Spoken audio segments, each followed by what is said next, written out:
아니요 통치자들과 권세들과 이 어둠의 세상 주관자들과 하늘에 있는 악의 영들을 상대함이라. 그러므로 하나님의 전신갑주를 취하라. 이는 악한 날에 너희가 능히 대적하고 모든 일을 행한 후에 서기 위함이라. 그런즉 서서 진리로 너희 허리띠를 띠고 의의 호신경을 붙이고 평안의 복음이 준비한 것으로 신을 신고 모든 것 위에 믿음의 방패를 가지고 이로써 능히 악한 자의 모든 불화살을 소멸하고 구원의 투구와 성령의 검 곧 하나님의 말씀을 가지라. 모든 기도와 간구를 하되 항상 성령 안에서 기도하고 이를 위하여 깨어 구하기를 항상 힘쓰며 여러 성도를 위하여 구하라. 아멘. 우리들이 신앙생활하면서 우리가 왜 기도해야 하는가, 우리가 왜 기도해야 하는가 라는 질문을 스스로 하게 될 때가 있습니다. 오늘 말씀에서 바울은 이러한 우리들의 질문에 답을 우리에게 던져주고 있습니다. 우리가 왜 기도해야 되는가? 먼저 12절에서 바울은 이렇게 이야기를 합니다. 우리 12절 말씀을 한번 보도록 하겠습니다. 읽겠습니다.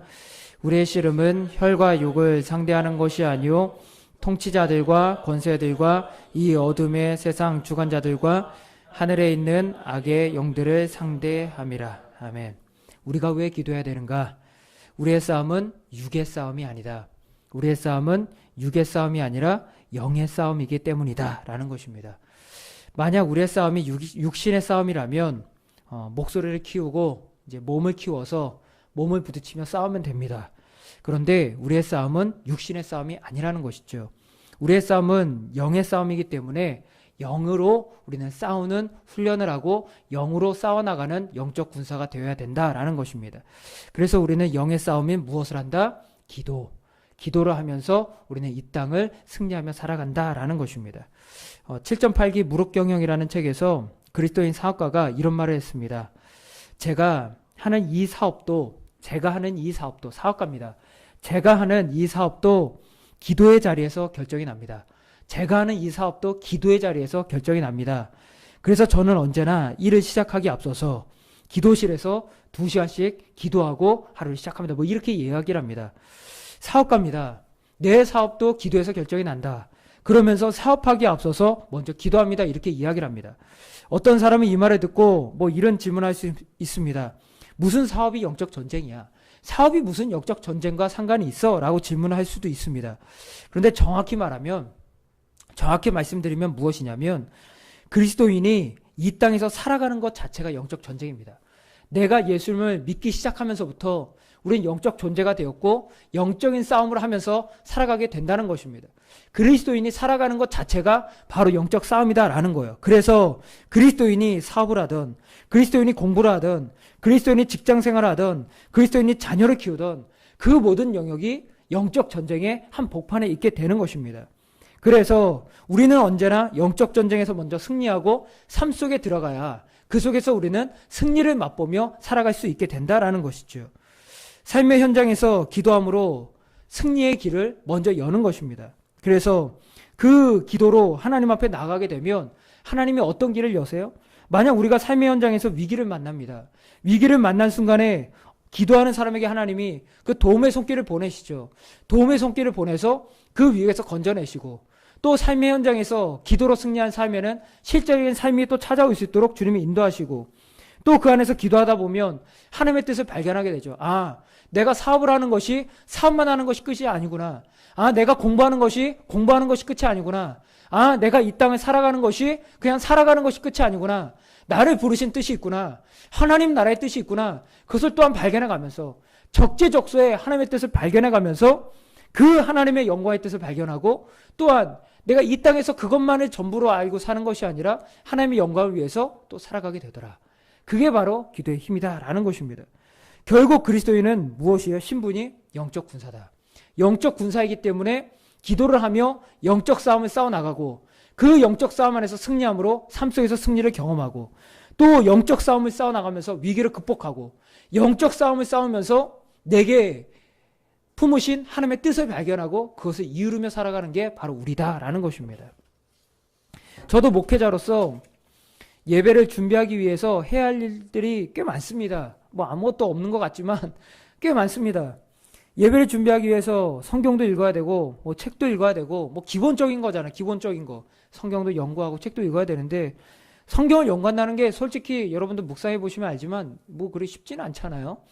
뭐 고문서 아닙니까? 2000년 전에 쓰여진 뭐 고대 문서 중에서 고대 문서 막 그런 그 문화와 지리 배경 막 그런 것도 뭐 언어뿐만 아니라 많이 해야 됩니다. 그 순간에 성경도 연구하고 뭐 책도 읽으면서 여러 가지를 준비합니다. 그런데 특이한 게 있어요.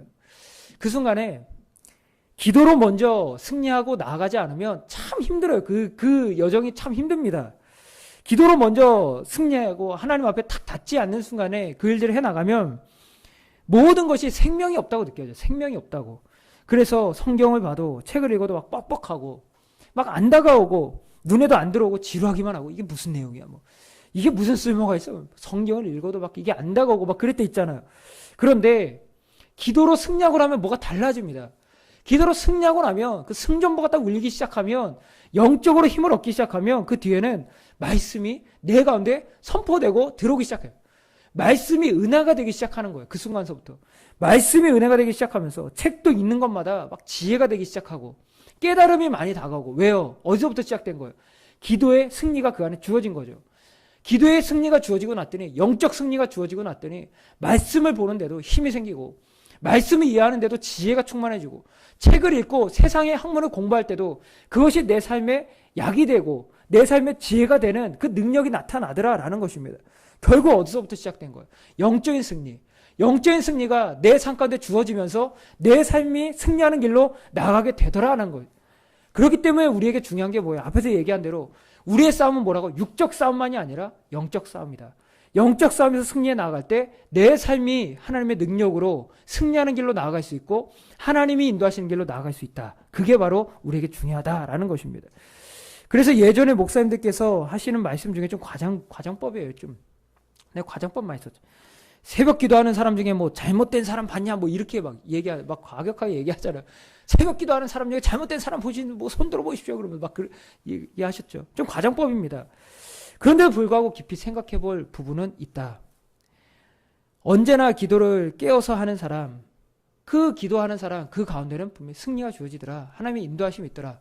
넘어진 순간에도 그 넘어짐으로 그 인생이 끝나는 것이 아니라 하나님이 다시 일으키심이 있더라. 그 넘어짐을 통해서 더 빛나게 그 인생을 만들어가는 하나님의 일하심이 있더라라는 것입니다. 그래서 항상 우리 삶에 중요한 거 뭐라고요? 기도의 자리에서 승리를 먼저 거두는 거. 기도의 승리를 먼저 거두는 게 우리 인생에 굉장히 중요하다라는 것입니다. 이 자리에 나와서 참 기도하는 우리 귀한 성도님들, 오늘 이 자리에서 승리하셨으면 좋겠고 이 기도의 승리가 여러분 삶 가운데 충만히 역사하게 되기를 축복을 드립니다. 두 번째로 우리가 왜 기도해야 되는가? 우리 18절에서 이렇게 이야기를 합니다. 18절 말씀 함께 읽겠습니다.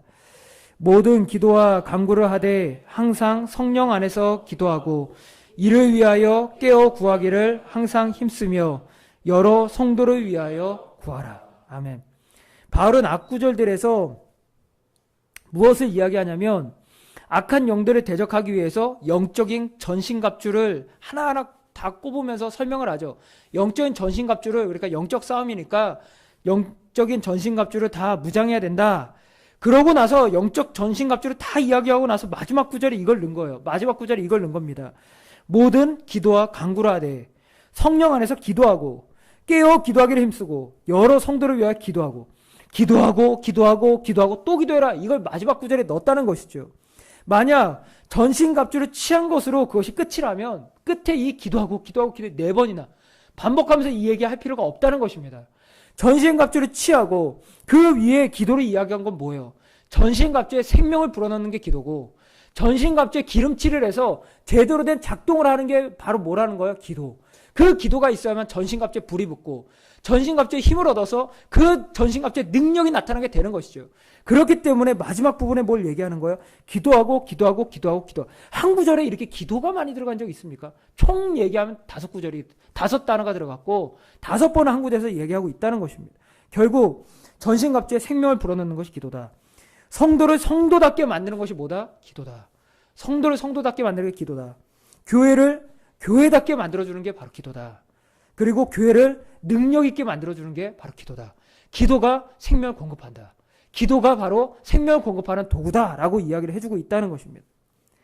제가 과거에 아이들 머리를 제가 이발을 해줬습니다. 5살, 6살 때까지 제가 이발해줬는데, 그때 바리깡이라고 하죠. 바리깡. 제가 조사해보니까 왜 바리깡이라고 그러니까 조사해보니까 프랑스의 바리캉 마르라는 회사에서 처음 들여온 거래. 그걸 만들어서.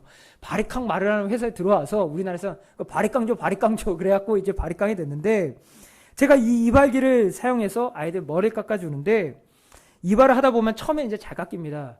그런데 이제 하나 일 깎고 나서 두 번째 일 깎이다 보면 이 이발기가 이제 작동을 잘 안 해요. 이제 걸리기도 하고 막 그럽니다. 그럴 때 어떻게 하냐. 앞에 기름칠을 살짝 바르. 날에 기름칠을 살짝 바르면 그러면 이제 기계가 다시 잘 작동을 해서 잘 잘리게 됩니다. 이 기계의 성능은 동일해요. 사실 동일한 겁니다. 기계는 똑같습니다. 그런데 이 기계의 성능을 끌어올려주는 게 뭐예요? 그걸 발휘할 수 있도록 도와주는 거예요. 별거 아닌 기름칠이에요. 기름칠. 기름칠이 있으니까 그 능력이, 그 성능이 제대로 발휘되더라라는 것이에요. 이게 바로 원리입니다. 교회는요, 무한한 능력을 가진 아주 공동체입니다. 무한한 능력을 가졌어요. 뭐예요? 유일하신 하나님을 예배하는 곳이 교회예요. 여러분 그거 아십니까? 그 유일하신 하나님, 천지를 창조하신 하나님, 온 우주를 만드신 하나님을 예배하는 것이 교회란 말입니다. 교회. 대단한 그 곳이 바로 교회입니다. 그리고 또 뭐예요? 세상에는 없는 생명을 가진 곳이 교회고, 죽어있던 생명을 살리는 게 바로 교회라는 거예요. 결국 그 위대한 일, 대단한 일을 하는 곳이 바로 교회다라는 거예요. 이런 대단한 공동체가 교회 공동체인데, 그 능력을 발휘하게 하는 게 뭐예요? 기도라는 거예요. 기도. 기도가 거기에 불붙듯이 일어나야만 그 교회가 제 기능을 발휘하기 시작하고, 기도가 그 가운데 부어져야만 하나님의 도우심이 임해서 교회가 원래 가지고 있던 능력들을 발휘하기 시작한다라는 것이지요. 그게 바로 기도의 능력이에요. 그래서 기도하고 바울은 또 기도해라. 그래서 교회의 능력이 원래 모습들이 다시 회복되기를 바란다. 그 능력이 나타나기를 바란다라고 바울은 이야기하고 있다라는 것입니다. 미국에서 9.11 테러가 일어난 후에 그 뉴욕뿐만 아니라 미국 전역에 정말 그 참담한 심정이 이제 막 다 퍼졌죠. 뉴욕은 뭐 말할 것도 없이 막 너무나도 힘든 그 분위기 속에서 사회 분위기가 감당할 수 없을 정도의 그 무거운 참담한 심정이었습니다. 그 순간에 아주 참담한 그 순간에 한 가지 희망이 보이기 시작했다를 그때 아주 힘들었을 때 한 가지 희망이 보였는데 그게 뭐였냐면 그 순간에 사람들이 교회로 돌아와서 기도하기 시작했대요. 그게 그 시대의 유일한 희망이었대요. 사람들이 그 순간에 교회로 돌아와서 기도하기 시작했대요. 그러면서부터 교회가 교회다워지기 시작하고 도시가 빠르게 회복되기 시작했다라고 이야기를 합니다. 그 당시를 회상하는 뉴욕에서 목회를 하시던 목사님이 그 당시를 회상하면서 이런 이야기를 했죠. 그 당시에 우리가 붙잡을 수 있었던 것은 하나였습니다. 그것은 바로 기도였습니다. 그 기도 때문에 우리는 살았고 기도 때문에 우리는 이 자리에 있습니다. 라고 이야기를 하더라고요. 결국 기도를 하면서 우리는 교회가 교회다워지고 기도를 하면서 우리는 하나님의 능력 가운데 살아가게 된다라는 것입니다. 성경에서 하나님은 언제나 누구 항상 함께 일했냐면 기도의 사람들과 항상 일했다라고 말씀하고 있습니다. 모세는 이스라엘 백성들을 광야에서 이끌면서 위기의 순간을 만날 때마다 엎드려 기도했습니다. 하나님은 그 모세의 기도를 들으시고 하나님이 이스라엘 백성을 구원하셨죠. 여호수아도 전쟁을 앞두고 기도했습니다. 전쟁 앞두고 기도했어요. 전쟁 중에도 단창을 들고 기도했습니다. 그때마다 하나님이 개입해서 승리를 그에게 가져다 주셨습니다. 다니엘은 바벨론 땅에서 위기의 순간마다 기도했습니다. 그러자 하나님이 그를 건지셨고 구원의 역사를 이뤄가셨죠. 느헤미야도 무너진 성벽 바라보고 기도했습니다. 그러자 하나님이 그 무너진 성벽을 일으키시고 그 다음에도 부흥을 이어가셨다는 것입니다. 결국 하나님의 어떤 사람과 함께 하시는가? 기도의 사람. 기도의 사람의 기도를 들으시고 그 가운데 은혜를 부으사 그 사람에게 은혜 받은 사람을 통해서 이 땅 가운데 역사를 이뤄 가신다. 그 하나님이 바로 우리 하나님이다라는 것입니다. 누군가가 저에게 세상에서 가장 값진 저축이 뭐냐? 뭘 가장 저축하고 싶냐라고 물으면 저는 정말 양심의 거리낌 없이 이렇게 얘기할 것 같아요. 저는 기도 저축하라고. 여러분이 평안할 때 젊을 때 기도 많이 저축하라고. 그러면 하나님은 반드시 그 기도에 응답하실 거라고. 제가 살아가다 보니까 목회하고 그렇게 오래 한 거야. 선배 목사님들 비하면 이제 시작 아닙니까? 이제 40대 이제 시작인데 하나님은 제가 경험한 하나님은 다른 건 몰라도 기도에 대한 대가는 반드시 주시는 분이에요. 기도의 대가는 반드시 주세요. 내가 뿌린 기도의 씨앗은 언제고 반드시 주시는 분이에요. 그러니까 정말 기도 많이 쌓으셔서 그 기도가 여러분의 인생을 이끌고 여러분 때가 아니면 자녀 때가도 주시니까 뭐 자녀가 없으면 다 여러분 거니까 뭐 그 축복이죠. 막 다 여러분 거니까 다 내가 기도하고 다 여러분이 받는 거니까 축복이죠. 나는 못 받고 그래도 자녀 때라도 뭐 이런 것이 아니니까 그냥 뭐 좋잖아요.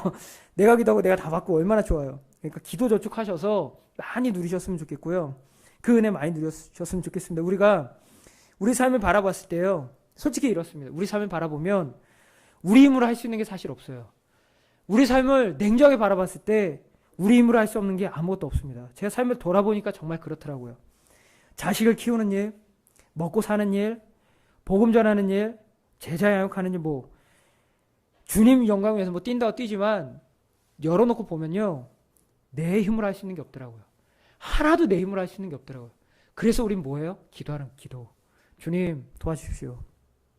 주님 도와주십시오. 어느 것 하나 내 힘으로 할 수 없습니다. 어느 것 하나 내 힘으로 할 수 없습니다. 그러니 주님 도와주십시오. 그러면 하나님께서 어떻게 하신다고요? 도와주신다고요. 도와주신다고.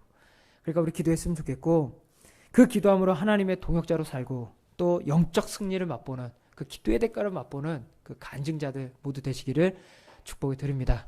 함께 기도하겠습니다. 사랑하는 주님, 은혜와 사랑 너무나도 감사합니다. 오늘 이 밤에 기도할 수 있는 자리 나오게 하시고 기도할 수 있는 특권 허락하시고 기도의 씨앗을 뿌려나갈 수 있는 은혜 주시니 너무나도 감사함을 드립니다. 하나님 은혜 아래서 살아가는 저희 되게 하시고 하나님 뜻 가운데 귀하게 마음을 품고 살아가는 하나님을 바라는 하나님의 백성 하늘